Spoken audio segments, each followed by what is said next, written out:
আসসালামু আলাইকুম সম্মানিত ভিউয়ার্স, কেমন আছেন? আমি মোহাম্মদ জাকারিয়া, চিকিৎসক, মোটিভেশন স্পিকার।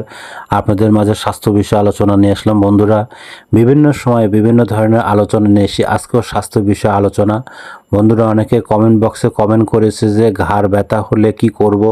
তো বন্ধুরা, ঘাড় ব্যথা হলে কি করবেন, এই ভিডিওটা না টেনে অবশ্যই মনোযোগ সহকারে শুনবেন।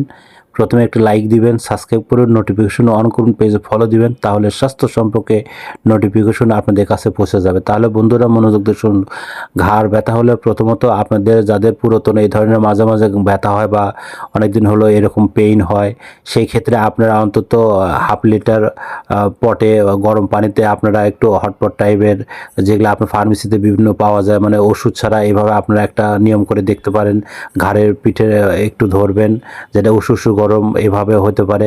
আরেকটি বিষয়, যারা আপনারা সবসময় খালি শুয়েই থাকেন বিছানায়, তারা একটু রোদে, একটু হালকা মিষ্টি রোদে যাওয়ার চেষ্টা করবেন, যে সারাদিনে অন্তত আপনার 30 মিনিট সানলাইট আপনার বডিতে যেন লাগে। আরেকটা বিষয়, সেটা হচ্ছে যে তারপরে যদি এই ধরনের সমস্যা আপনার থেকেই থাকে, প্রাথমিকভাবে স্বাস্থ্য কমপ্লেক্স আপনার দেখাতে পারেন, বা সেখানে যদি আপনাদের সম্ভব না হয়, আপনার প্রাথমিকভাবে আপনার নেপ্রোক্সিন প্লাস এটা খাইতে পারেন, তা আপনার চিকিৎসকের পরামর্শ অনুযায়ী।